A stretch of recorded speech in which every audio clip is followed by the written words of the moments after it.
everyone, this is Mitanvi and welcome to Reading Round. I hope that you all are keeping cool by the grace of Almighty. I'm also keeping cool, alhamdulillah. Well, আমরা যেহেতু spoken English শিখছি তাহলে তো আমাদের সেটি প্র্যাকটিসও করতে হয়, তাই না? বাট আপনারা অনেকেই অনেক সময় বলে থাকেন যে প্র্যাকটিস করার জন্য আপনারা কোনো পার্টনার খুঁজে পাচ্ছেন না।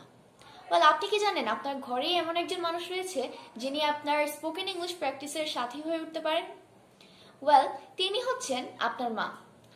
আপনার মায়ের সাথে কিন্তু আপনি খুবই সহজে আপনার ডেইলি কনভারসেশন যেভাবে করেন সেটি কিন্তু খুব ইজিলি ইংলিশে করতে পারেন। কিছু স্ট্রাকচার ফলো করলেই কিন্তু আপনারা আপনাদের মায়ের সাথে ইংলিশে কথা বলতে পারেন, অথবা আপনাদের মায়েরাও আপনাদের সঙ্গে ইংলিশে কনভারসেশন করতে পারেন। সো আজকের এই লেসন থেকে আমরা শিখে নিব কিভাবে আমরা আমাদের ডেইলি কনভারসেশনে মায়েদের সাথে ইংলিশে কথা বলতে পারি। So without any kind of delay, let's jump on the video.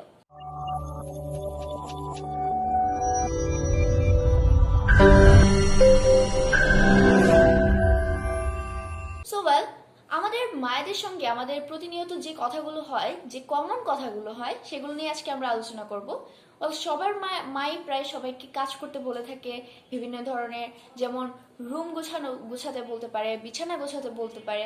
So সেই সব সিচুয়েশনগুলোকে মায়েরা ইংলিশে কিভাবে বলতে পারে? যদি আপনার মা আপনাকে বলে যে তানভি, ধরুন আমার মা আমাকে বলছে তানভি তোমার রুমটি গোছাও, তাহলে আমার মা এটা ইংলিশে কিভাবে বলতে পারে? Tanvi tidy up your room. Tanvi tidy up your room, যে তোমার রুমটি গুছিয়ে ফেলো। or clean your room, তোমার রুমটি পরিষ্কার করে ফেলো। ঠিক আছে, মায়েরা কিন্তু খুবই ইজিলি এরকম ভাবে একটি ফ্রেজ বা একটি স্ট্রাকচার ইউজ করে কিন্তু আপনার সাথে ইংলিশে কথা বলতে পারবে। দেন আপনি কি রিপ্লাই করতে পারেন? আপনি বলতে পারেন yes mom, I'll do it right now, or yes আম্মু, I'll do it soon, যে আমি এখনই কাজটি করে ফেলবো বা আমি একটু পরেই আমার রুমটি গুছিয়ে ফেলছি বা কাজটি করে ফেলছি।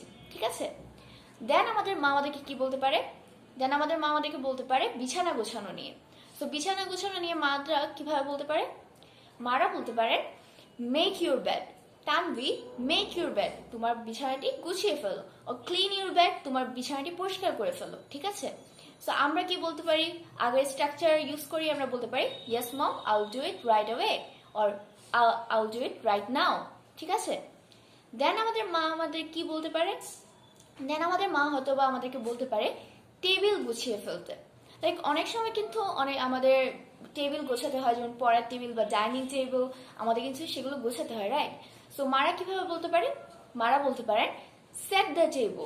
তানভি সেট দ্য টেবিল, যে টেবিলটি সেট করে ফেলো। যেমন টেবিলের চামচের জায়গায় গ্লাস, গ্লাসের জায়গায় প্লেট, প্লেটের জায়গায় রেখে টেবিলটি একদম সাজিয়ে ফেলো। ঠিক আছে, দেন মারা এটাও বলতে পারে ক্লিন দ্য টেবিল, মানে টেবিলটি পরিষ্কার করে ফেলো। ঠিক আছে, দেন আমরা ঠিক আগের স্ট্রাকচার ব্যবহার করে বলতে পারি yes mom, I will do it right now. আর আমরা আরেকটি স্ট্রাকচার শিখে নিই, yes mom, I will help you set the table, মানে আমি তোমাকে সাহায্য করব টেবিলটি গুছিয়ে ফেলতে। ঠিক আছে, দেন আমাদের মারা আমাদেরকে কোন সিচুয়েশনে কিভাবে ইংরেজিতে বলতে পারে? লাইক আমাদের মারা যদি আমাদেরকে বলতে চায় যে প্লেটগুলো ধুয়ে ফেলো আর গ্লাসগুলো ধুয়ে ফেলো, তাহলে তারা কি বলতে পারে? Do the dishes or rinse the dishes. ঠিক আছে, যে প্লেটগুলো ধুয়ে ফেলো, রিন্স দ্য ডিশেস। দেন আমরা কিন্তু বলতে পারি okay mom, I will help you to rinse the dishes, যে আমি তোমাকে সাহায্য করবো প্লেটগুলো ধুয়ে ফেলার জন্য। দেন একটি কথা আমার মা আমাকে সচরাচরই বলে থাকে, Tanvi please have your food on time, মানে তোমার খাবারটি সময় মতো খাও। সেটা আমার মা আমাকে ইংরেজিতে বলতে পারে please have your food on time. Then আমি কি রিপ্লাই করতে পারি? আমি বলতে পারি yes mom, I will have my food on time, যে আমি আমার খাবার সময় মতো খাবো। দেন একটি কমন সিচুয়েশন, আমি জানি না আপনাদের সঙ্গে হয় নাকি, বাট আমার মা তো আমাকে প্রায় বলে থাকে যে মোবাইলের পিছনে বেশি সময় অতিবাহিত করো না, ও মোবাইলের পিছনে তুমি সময় অপচয় করো না। সো আমার মা আমাকে ইংলিশে কিভাবে বলতে পারে? আমার মা বলতে পারে don't waste so much time on your phone, don't waste so much time on your phone. So well, আমি কিভাবে রিপ্লাই করতে পারি? আমি বলতে পারি okay mom, I will put my phone right away, আমি এখনই আমার ফোনটি রেখে দিচ্ছি। ঠিক আছে, সো এভাবে কিন্তু আমরা আমাদের আরো যা যা কথাবার্তা হয় আমাদের মায়ের সাথে সেগুলো কিন্তু ইংলিশে করতে পারি। সো আমরা কিন্তু এখন থেকে স্পোকেন ইংলিশে প্র্যাকটিস করার জন্য একজন পার্টনার পেয়ে গেছি, এন্ড সেটি হলেন আপনার মা। সো আপনার মায়ের সাথে কিন্তু আপনি খুবই ইজিলি এরকম ভাবে স্পোকেন ইংলিশ প্র্যাকটিস করতে পারেন। আপনার ডেইলি কনভারসেশন আপনার ইংলিশে করতে পারেন। So that's all for today, and I hope that the video was quite benefited for all of you. And আপনাদের মায়ের সঙ্গে আপনাদের ডেইলি যা যা কথাবার্তা হয় সেগুলো ইংলিশে লিখে আমাকে কমেন্ট সেকশনে জানিয়ে দিবেন. So that's all for today. I'll see you soon in the next video. Till then, stay safe and stay connected with Breeding Ground. Bye bye.